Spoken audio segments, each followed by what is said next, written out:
Добар ден и добре дојдовте во новата епизода од подкастот на гимназијата Јане Сандански Струмица.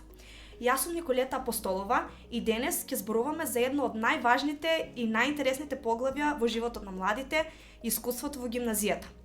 Какви предизвици носи гимназискиот живот, какви спомени се создаваат и што навистина учиме покрај лекциите од учениците. Заедно со моите соученици Георгина Илиева и Христијан Црвенковски од 4-та година ќе се потсетиме на дружењата, часовите, наставниците и моментите што го прават овој период незаборавен. Здраво Георгина, здраво Христијан, како сте? Добар ден, Николета. Многу ни е мило што не покани денес на овој подкаст, односно подкастот Пулсот на Јане, и ни е голема чест што ние сме избрани денес да бидеме овде и да разговараме со тебе. Се разбира, нема на што. Ајде ќе започнеме со едно едноставно прашање.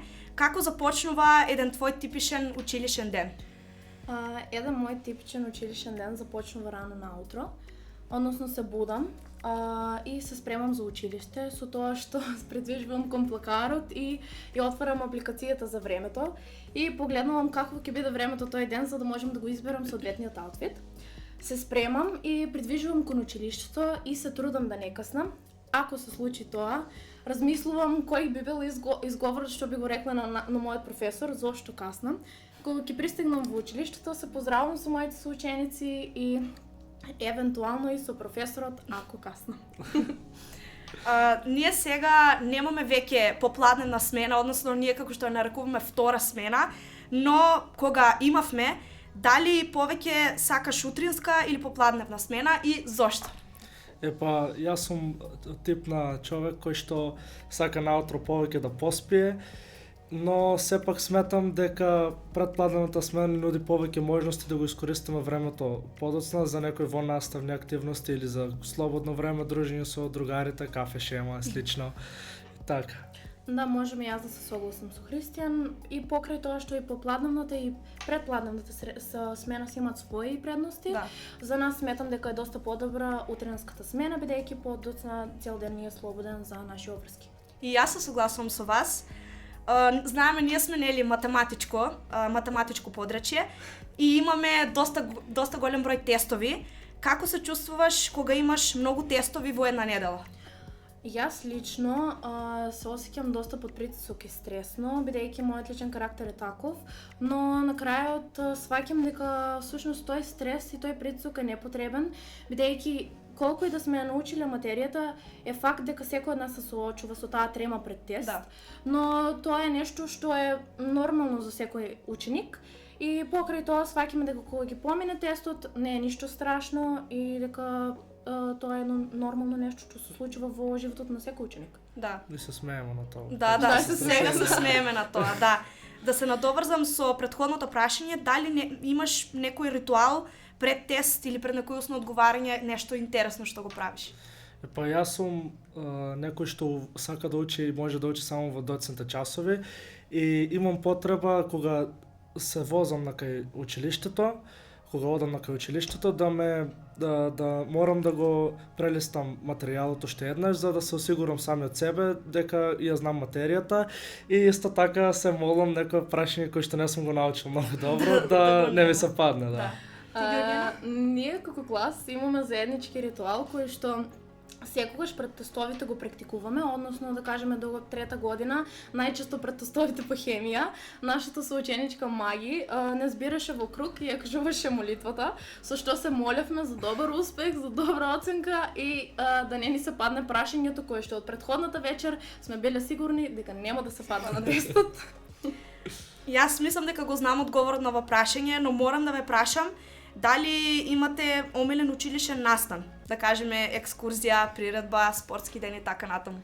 Сметам дека ние како ученици во гимназијата СОУ Јане Сандански можеме да кажеме дека екскурзијата ни беше една од најубавите моменти, бидејќи тоа беа неколку денови кои што ни беа исполнети со премногу смеа, со моменти кои што никогаш нема да ги забораваме и ќе бидат длабоко изврежени во нашето срце и една од интересните работи кои што се случува е дека ние во тие неколку денови ги запознавме нашите професори од една друга страна, се зближивме со нив премногу и нашиот однос после екскурзијата беше многу поразличен, бидејќи тие на еден начин ги тргнаа своите професионални маски и се забавуваа со нас и ни направи една прекрасна атмосфера и сметам дека екскурзијата е нешто што никогаш нема да го заборавам и да има како би дала се пак да ја доживеам.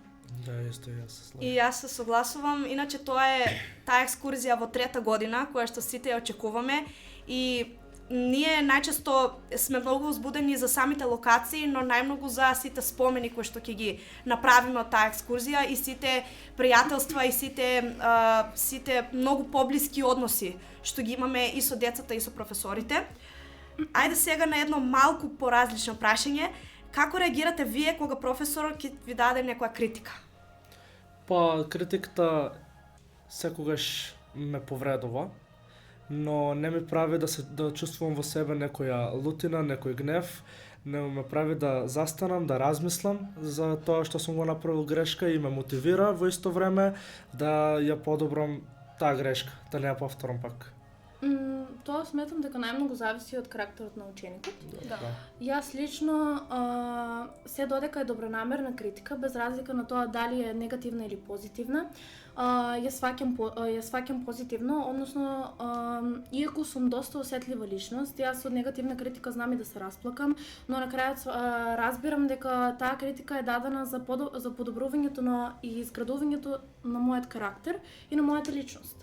Целосно се согласувам со вас, бидејќи на почетокот таа критика можеби ќе биде многу повредлива, но потоа ќе сватиме дека од таа критика може да се научи нешто многу поголемо. Дали оценките покажуваат вистинската способност на ученикот? Одсечно би рекла не, бидејќи оценката претставува само една бројка која што не го искажува вистинското знаење на еден ученик. Лошата страна е што ние живееме во едно општество кое што повеќе ги вреднува оценките наместо вистинското знаење на ученикот. И сметам дека тоа на нас ни прави еден притисок да ние учиме за оценка, а да не учиме за наше знаење. Но позитивната страна е дека нашите професори секогаш ни кажуваат дека ние треба да учиме за наше знаење, за наше лично знаење, а не за оценката, бидејќи тоа е само бројка која што не вреди ништо. Да, и за остварување на една оценка важат и многу надворешни фактори, да кажеме, како што е оправданите изостаноци на еден ученик, здравствената состојба, ситуациите што се случуваат во семејството и тие исто така многу влијаат врз самиот ученик и неговите способности да го даде максимумот во тој период. Ќе се надоврзам со вас, сепак на крајот на денот знаењето е она што останува, а не таа оценка што е една обична бројка. Колку е важен односот професор-ученик за успехот на ученикот? Односот професор-ученик е еден од најважните, бидејќи професорот е тој кој што може да му направи на еден ученик да го засака предметот, не само на начинот кој што го предава.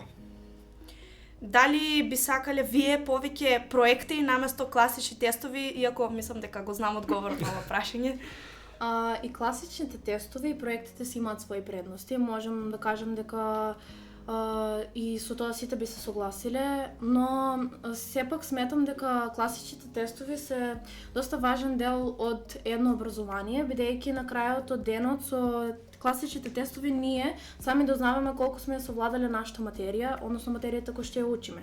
Но сепак и проектите се позитивни од таа страна што ние лично, јас како ученик, ќе седнам на лаптопот и ќе почнам да ја обработвам таа тема или таа лекција, со тоа јас ќе се фокусирам и ќе учам од тоа. Но сметам дека и двете си имаат своји предности и затоа се важен дел од образованието. Едно без друго не може да. Иако повеќето од нас би избрале проекти, сепак мислам дека тестовите многу повеќе ќе ни дадат поттик да седнеме и да научиме. Да, и покрај тоа што се стресни. Да. Тие се важни за нас да знаеме колку сме совладале самата материја. Да.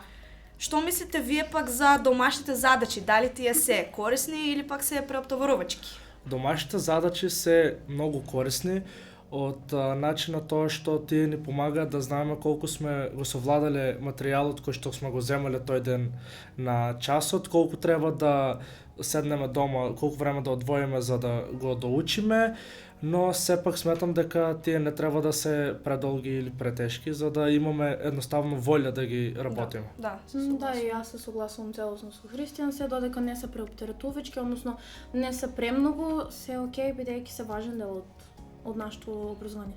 Се согласувам и јас со вас.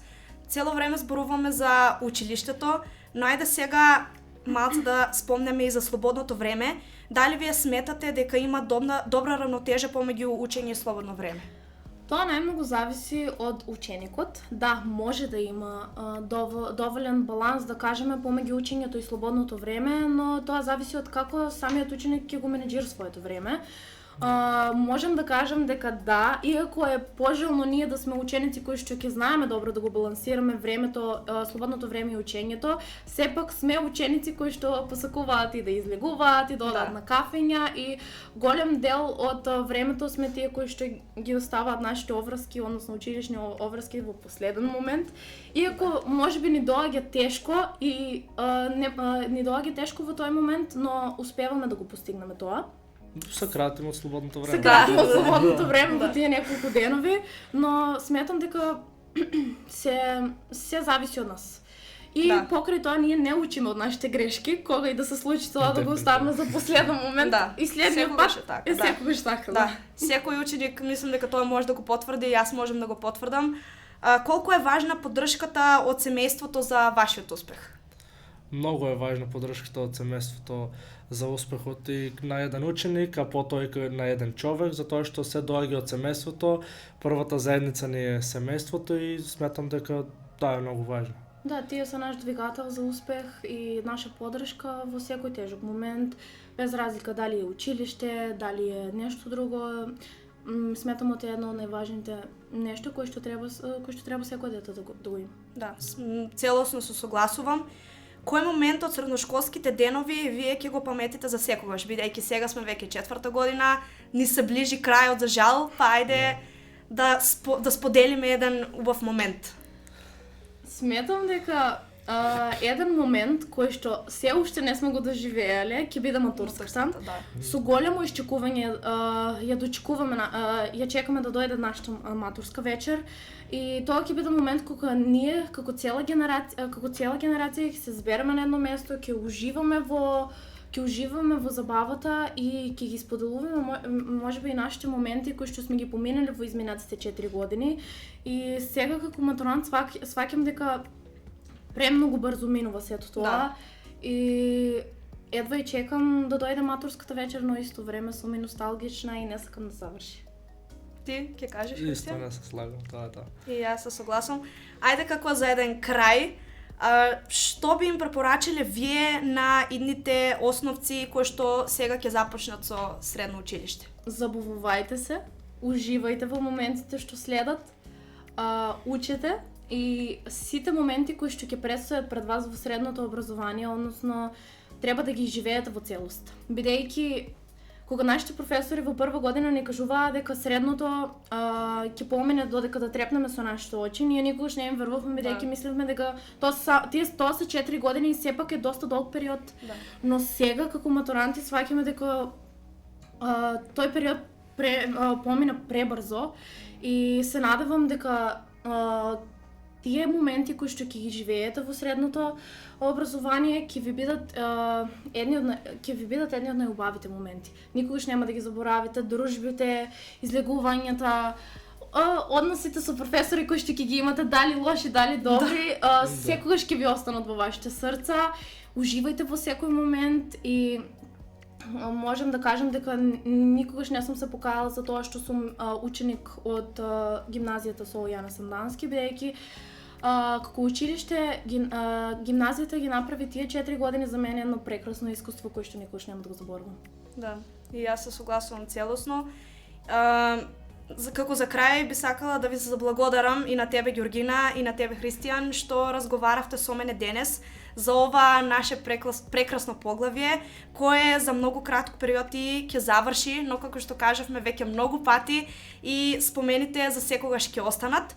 Исто така голема благодарност и до Радио Марија за соработката и за големата поддршка. Се гледаме во следната епизода.